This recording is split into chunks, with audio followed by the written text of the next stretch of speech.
Teamster Power 767 Reality Check with Jeff Schenfeld and Garfield Hooper.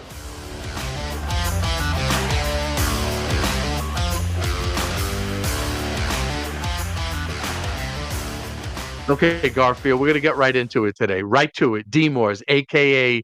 no scans, a.k.a. bullshit emoji. Yeah, we'll just call it that. Yeah, that's just a load of crap. I mean, just a load of hot, steaming poo that the company is pulling again.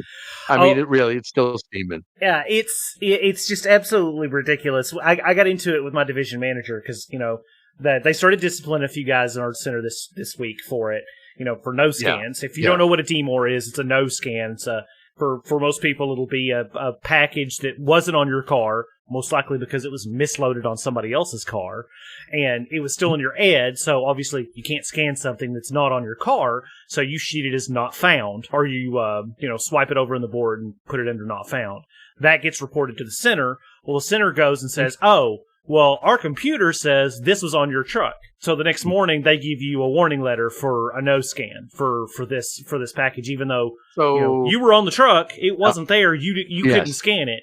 So let me just say it: guilty till proven innocent, right? It's unbelievable. Yeah, it's on the company to make that proof that you didn't have that. That's their burden. That's their burden. Absolutely. So when they started giving the discipline, I went to the center manager, and she just kind of shrugged her shoulders at me. It's like, it's coming from above. So I went to the division manager, and I had this conversation with him. I told him, I said, you're basing this solely on technology. And he's like, well, we've got this system that scans all the trucks. And I was like, so that's technology, correct? Well, he's like, yeah, well, and if it shows it on your truck, then we're going to consider it on your truck. I was like, no, you consider the PAL label on your truck. If I have a misload on my car that has my PAL label on it, and I found that misload, and I, send it in as a misload and sheet it up missed later because it's going off bumfuck Egypt somewhere. And I don't deliver it, and I bring it back to the building. But that PAL label that was supposed to be on another one of my packages was on that package. So as far as their computer is concerned, that package was on my truck.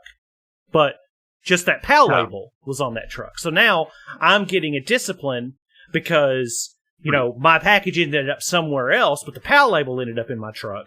And then somebody else didn't scan it for whatever reason. But I'm getting that discipline, even though I didn't do anything wrong.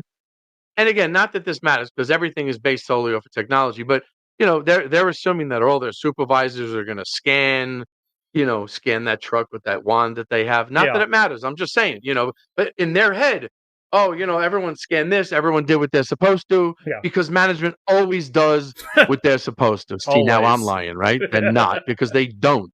Okay? And this is frustrating because it's just, we know it's based off of technology, and yet they still want to do this. And, when I was a BA, it's they would give the DMORs out, and when we would have the hearings, we would get them all thrown out. Why? Because the management's too lazy to actually go back and check each one. Instead, they want to just go into a system. Nope, that doesn't work. Sorry. Well, I feel like they, or I believe that's what they say. I feel like, so you feel, or you think, or you believe that the employee was doing this? I'm sorry, that doesn't work.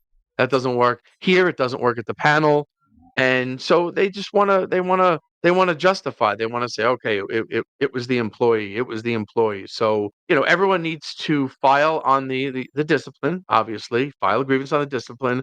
Then you file another one on Article 6 for harassment based off of technology, because you just can't do that. And they know that. But you know what it is? It gets into people's heads. And we're in peak season, and you're pulling these parlor tricks. I mean, that's ridiculous. Yeah, it's absolutely ridiculous for them to be doing this right now, because the loads are, everybody's heavy.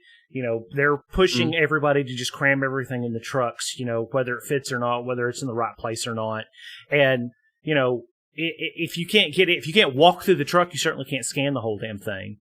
And, I reached out to the hall when all this stuff started happening, and they told me that anybody that files an Article 6 as regards to this, like them being disciplined solely for discipline, to put on there for the company to cease and desist from using technology to over-supervise and issue discipline.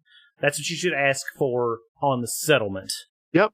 They should always cease and desist. Yeah. They should never even do it in the first place. And it's harassment because they know that's absolute harassment. Yeah. You throw in harassment in there too. You throw in a 37 and 66.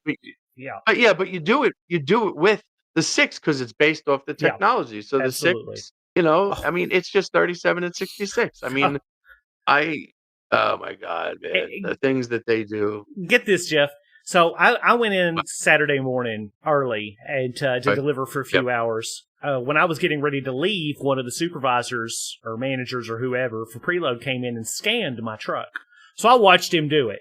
It's a Saturday. I run a rural route, so there's not a lot of stuff in there. So he's walking over there waving this thing around, and it's beeping. And I started asking him questions about, well, what does that mean? What does that beeping mean? I was like, it means there's a misload in here somewhere. We're scanning around here, but, it can pick up the stuff that's on the belt, too. Oh, my God.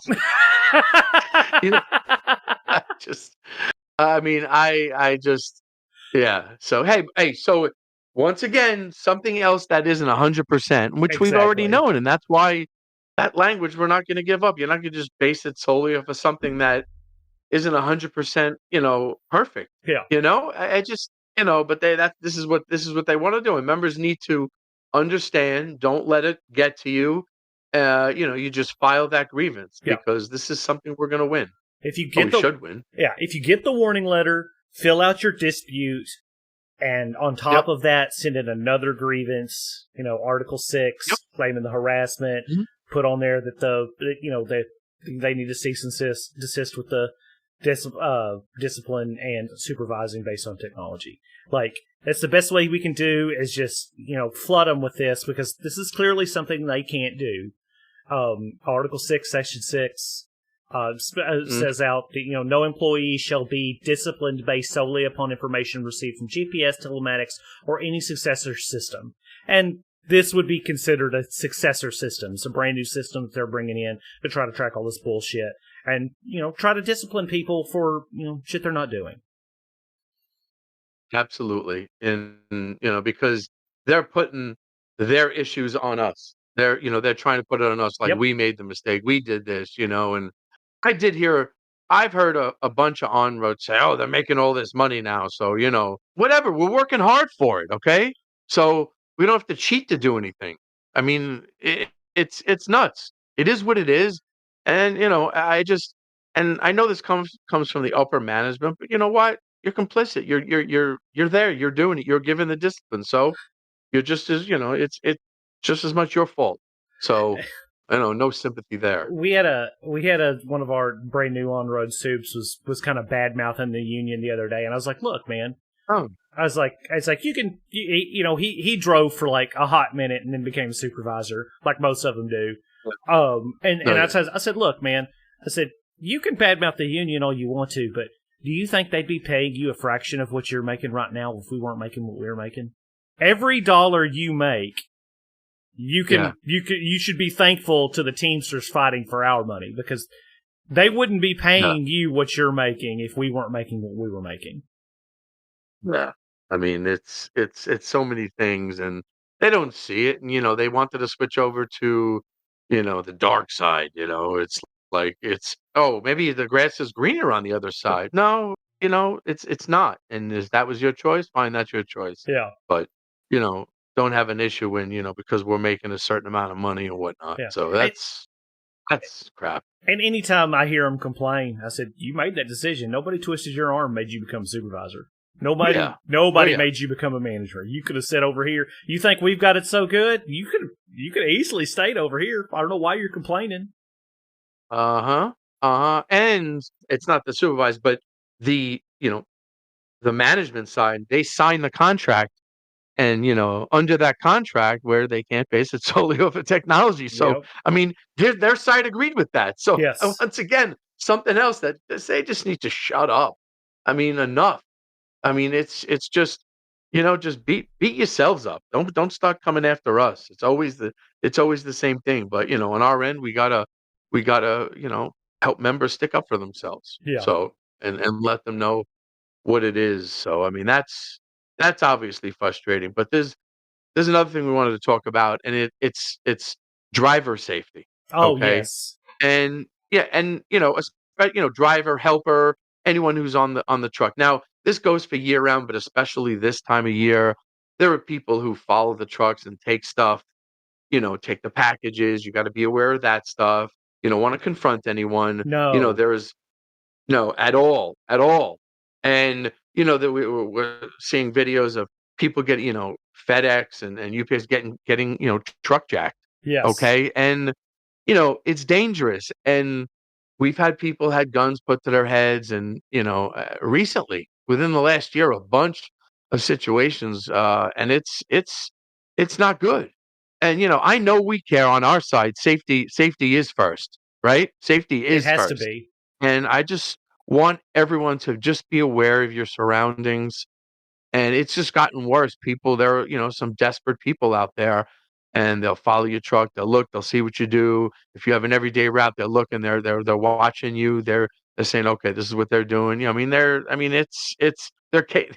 basically casing your route, Yeah. and just be careful. Just, they come to you with a gun. Hey, whatever you want. You don't fight them. You don't do anything. No. You worry about yourself, There's because we nothing. want everyone to get home to their family. There's nothing in that truck with your life. And I've always told everybody, I was like, if somebody comes up to me while I'm on the route or wherever and, threatens to kick my ass, they don't have to pull a knife on me. They don't have to pull a gun. Be like, hey, man, the truck's all yours. I'll show you how to start it. Yeah. I said, good luck. Oh, yeah.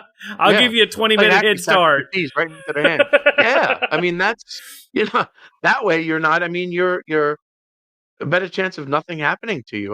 Don't confront them. No. It's just, these packages are insured, this, that, just take care of yourself. And if this helps anybody out there, please just be aware of your surroundings. Don't get complacent.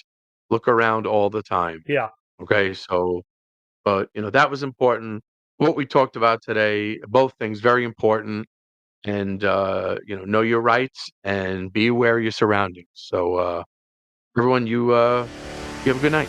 We all deal with national language, but on this podcast, when it comes to supplemental language, we deal mostly with the southern region. And as always, it's best to get advice from your local stewards or business agents. If you would like to reach out to us with any questions, we have an email address, 767realitycheck@gmail.com. That's 767realitycheck@gmail.com. And remember, strong people stand up for themselves, but the strongest people stand up for others.